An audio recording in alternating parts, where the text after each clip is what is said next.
iteration method is very simple. So you just start with any iteration method and find the initial guess using the symbols from the shortest to out copy. I think it's just it's a relaxation method. I mean, from what I can look at and see at first glance, it's a relaxation method which uses the fact that it's always unstable.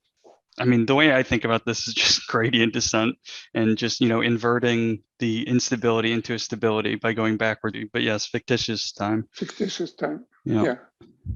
Like gradient descent time or something. Yeah. Why can your fictitious gradient descent converge to a hyperbolic fixed point? Because they're inverting the direction of the gradient. So it's always unstable. And so if you invert it, it'll always be stable.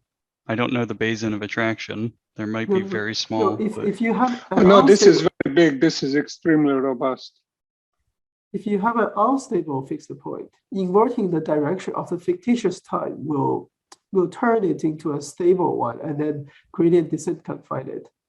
But hyperbolic ones to us are the worst, because no matter how you flip the time, there is always going to be an unstable direction. He meant fictitious time, which is the steps in the iteration method. Nothing to do with the time that you think of as time. Hyperbolic was used improperly. So hyperbolic is when you have unstable and stable directions, and so when you flip them, they just flip stable into unstable and unstable into stable, right? Is that the case for these periodic orbits, or are they purely unstable? When you're on a lattice, you can look at the stability of global configuration. You can look at the eigenvalues and eigenvectors of the global stability. So if it's lattice that's periodic of length 7, you have a 7 times 7 matrix.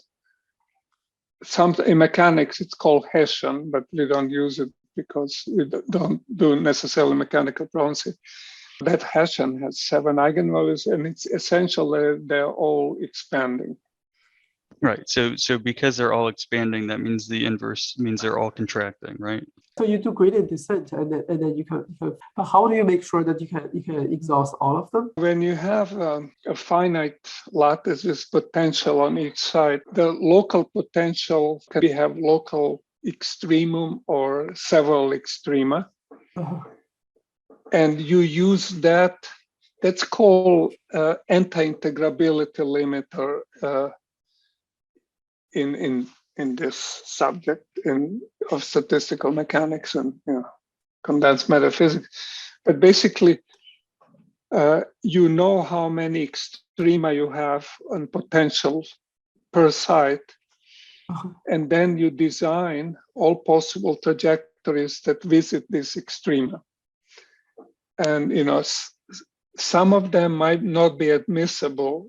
They might not be true extrema of a global problem, but you know how to overcome them. So you know how to prune them. So you can start with all conceivable solutions and find the ones which are true solutions and ones which don't actually converge. So you have good ways of picking initial conditions. So that if you do fictitious time gradient descent, from each initial condition, you can converge to each of the possible solutions. Is that what you're saying? You can overcount possible solutions because they're defined by the topology of what state they can be on each local site. If the goal is try to generalize this beautiful field theory to multiple dimensions, and then the number of initial conditions that one has to use will blow up with the dimension. Yeah, well, is that right? They go exponentially. Roughly speaking, they go like e to the area of the Bravais cell, which is product of periods in various directions. So as long as, or the volume in 3 dimensions. So as long as you have finite tilings of space-time, each one is large number of solutions, but you can count them all. And yeah, I agree. So I'm trying to see what is the challenge when extending this existing computational methods to high dimensions? Well, basically what happens is, in this square root or whatever this inverse function is, you have to put all the neighbors. The formula doesn't care about dimensions very much because you just have to find out, your guess at the field that you are at, and you have to compare it to all neighbors. And if they exactly balance themselves, then, you don't get a correction anymore, right? This is not a brilliant method. This is very crude, but it's worked so far because, so I'm just showing you the method that we actually use to solve it.